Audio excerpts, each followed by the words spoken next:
I grew up in the northeastern part of Illinois. We lived out in the country around 5 or 6 miles from the nearest town. We were a low-income family, barely getting by. I myself, my older brother, and 2 younger sisters. Most of our life we shared hand-me-downs and second-hand clothes. We had food, but we definitely didn't live lavish.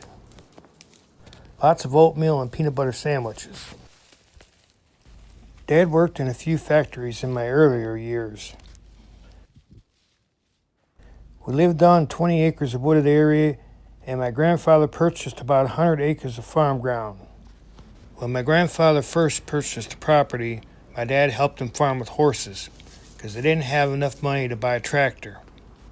My grandfather's heritage was from the French, and Dad, he didn't learn how to speak English till he was in his teens. Dad's grandmother was half Native American. Originally, they migrated from Canada to U.S., about 15 miles south of the old homestead. My earliest recollections of my childhood is when I was about 10 or 11. Dad target practiced with a .22, and he showed us boys how to shoot and respect the weapon we're using. He made it perfectly clear that it's not a toy, it kills. By the time I was 13, me and my brother were target practicing every other week. We would save up our money and buy a box of 522 rounds of target practice. Dad was a great shot, and us boys wanted to get as good as he was. I spent a lot of time in the woods exploring. I was about 13 or 14. I would spend hours out in the woods and come back close to dark. My brother took up hunting and still hunts to this day. I hunted for a while, but it just wasn't what I was interested in. But by the time I was 15 or 16, me and my brother would go out at night and hunt raccoons. And at that time, which was the late 70s, the hides were about $20 a piece. $20 in the 70s was pretty good money. When I was about 18, my cousin Donald showed me how to trap and skin out animal pelts. There was a good market back then to make a little extra money. Trapping interested me, and it was a challenge to try to outsmart the game, mostly raccoon, a few mink and fox, and a beaver or two. By the time I turned 20, my interest had turned to playing music. I had played music with my grandfather and my dad since I was about 13, and Dad always played music in local areas.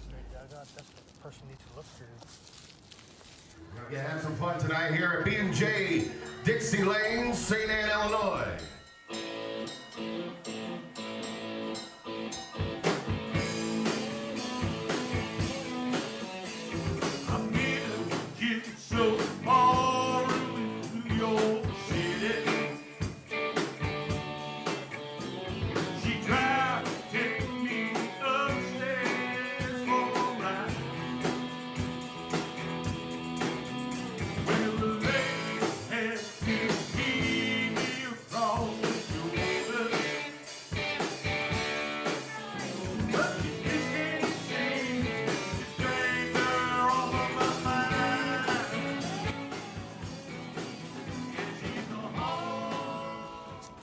Dad had repaired the upstairs to Grandpa's old barn to have barn dances in the early 80s.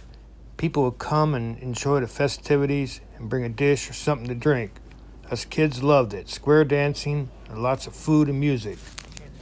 Grandpa played the fiddle. I still remember him ringing that old cowbell and getting a big kick out of it. Got a lot more history when I want to share with you guys. This is a little piece I put together for now. We'll see you guys in the next one.